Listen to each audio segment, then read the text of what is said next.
വായിപ്പാൻ നിശ്ചയിച്ചിരിക്കുന്ന വേദഭാഗം ലേവ്യ പുസ്തകം 8-ാം അധ്യായം 1 മുതൽ 36 വരെയുള്ള വാക്യങ്ങൾ. ലേവ്യ പുസ്തകം 8-ാം അധ്യായം. യഹോവ പിന്നെയും മോശയോട്, നീ അഹരോനെയും അവൻ്റെ കൂടെ അവൻ്റെ പുത്രന്മാരെയും വസ്ത്രം, അഭിഷേക തൈലം, പാപയാഗത്തിനുള്ള കാള, 2 ആട്ടുകൊറ്റന്മാർ, കൊട്ടയിൽ പുളിപ്പില്ലാത്ത അപ്പം എന്നിവയുമായി കൊണ്ടുവരികയും സഭയെ മുഴുവനും സമാഗമന കൂടാരത്തിൻ്റെ വാതിൽക്കൽ കൂട്ടുകയും ചെയ്യുക എന്ന് കൽപ്പിച്ചു. യഹോവ തന്നോട് കൽപ്പിച്ചതുപോലെ മോശ ചെയ്തു. സഭ സമാഗമന കൂടാരത്തിൻ്റെ വാതിൽക്കൽ വന്നുകൂടി. മോശ സഭയോട്, യഹോവ കൽപ്പിച്ച കാര്യം ഇതാകുന്നു എന്ന് പറഞ്ഞു.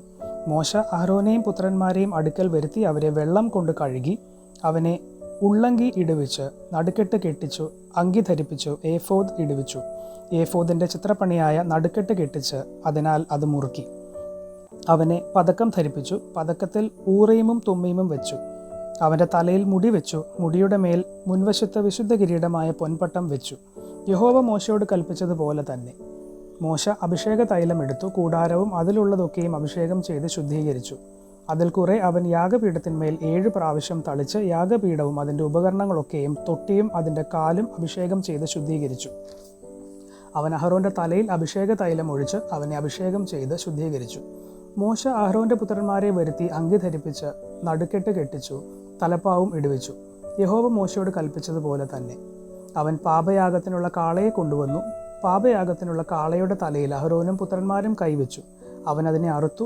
മോശ അതിൻ്റെ രക്തമെടുത്ത് വിരൽ കൊണ്ട് യാഗപീഠത്തിൻ്റെ കൊമ്പുകളിൽ ചുറ്റും പുരട്ടി യാഗപീഠം ശുദ്ധീകരിച്ചു.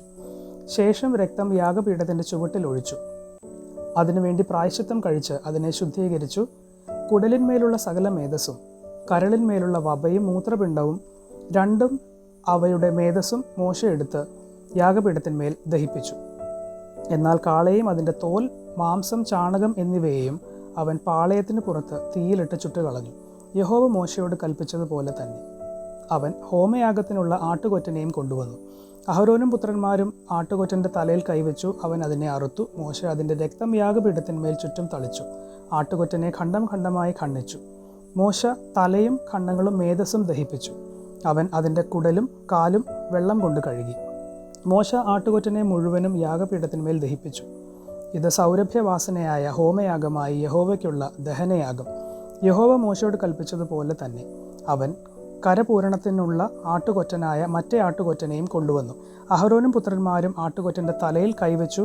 അവൻ അതിനെ അറുത്തു. മോശ അതിൻ്റെ രക്തം കുറെയെടുത്ത് അഹരോൻ്റെ വലത്തെ കാതിന്മേലും വലത്തെ കൈയുടെ പെരുവിരലിന്മേലും വലത്തെ കാലിൻ്റെ പെരുവിരലിന്മേലും പുരട്ടി. അവൻ അഹരോൻ്റെ പുത്രന്മാരെ വരുത്തി. മോശ രക്തം കുറെ അവരുടെ വലത്തെ കാതിന്മേലും വലത്തെ കൈയുടെ പെരുവിരലിന്മേലും വലത്തെ കാലിൻ്റെ പെരുവിരലിന്മേലും പുരട്ടി. ശേഷം രക്തം മോശ യാഗപീഠത്തിന്മേൽ ചുറ്റും തളിച്ചു. മേധസ്സും തടിച്ച വാലും കുടലിന്മേലുള്ള സകല മേധസ്സും കരളിന്മേലുള്ള വപയും മൂത്രപിണ്ഡം രണ്ടും അവയുടെ മേധസ്സും വലത്തെ കൈക്കുറകും അവൻ എടുത്തു. യഹോവയുടെ സന്നിധിയിലുള്ള പുളിപ്പില്ലാത്ത അപ്പം ഇരിക്കുന്ന കൊട്ടയിൽ നിന്നും പുളിപ്പില്ലാത്ത ഒരു അപ്പവും എണ്ണയപ്പമായ ഒരു ദോശയും ഒരു വടയും എടുത്ത് മേധസ്സിന്മേലും കൈക്കുറകിന്മേലും വെച്ചു. അവയൊക്കെയും അഹരോൻ്റെ കയ്യിലും അവൻ്റെ പുത്രന്മാരുടെ കയ്യിലും വെച്ച് യഹോവയ്ക്ക് നീരാജനം ചെയ്തു.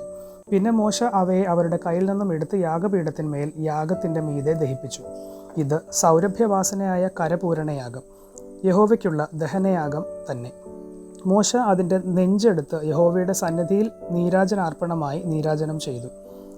അത് കരപൂരണത്തിൻ്റെ ആട്ടുകൊറ്റനിൽ മോശയ്ക്കുള്ള ഓഹരിയായിരുന്നു.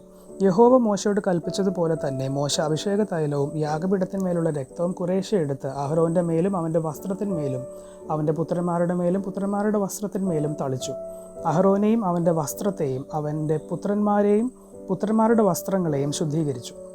അഹരോനോടും അവൻ്റെ പുത്രന്മാരോടും മോശ പറഞ്ഞതെന്തെന്നാൽ, മാംസം നിങ്ങൾ സമാഗമന കൂടാരത്തിൻ്റെ വാതിൽക്കൽ വെച്ച് പാകം ചെയ്ത് അഹരോനും പുത്രന്മാരും അത് തിന്നണമെന്ന് എനിക്ക് കൽപ്പനയുണ്ടായതുപോലെ അവിടെ വെച്ച് അതും കരപൂരണത്തിൻ്റെ കൊട്ടയിലിരിക്കുന്ന അപ്പവും തിന്നുവിൻ.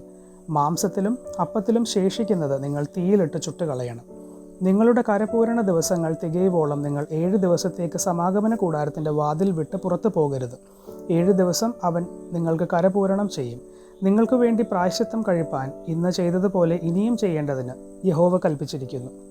ആകയാൽ നിങ്ങൾ മരിക്കാതിരിപ്പാൻ 7 ദിവസം രാവും പകലും സമാഗമന കൂടാരത്തിൻ്റെ വാതിൽക്കൽ പാർത്ത് യഹോവയുടെ കൽപ്പന അനുസരിക്കണം. ഇങ്ങനെ എന്നോട് കൽപ്പിച്ചിരിക്കുന്നു. യഹോവ മോശ മുഖാന്തരം കൽപ്പിച്ച സകല കാര്യങ്ങളെയും അഹരോനും അവൻ്റെ പുത്രന്മാരും ചെയ്തു. ഇവിടെ വായിപ്പാൻ നിശ്ചയിച്ചിരിക്കുന്ന വേദഭാഗം വായിച്ചവസാനിച്ചിരിക്കുന്നു. വിശ്വാസത്താൽ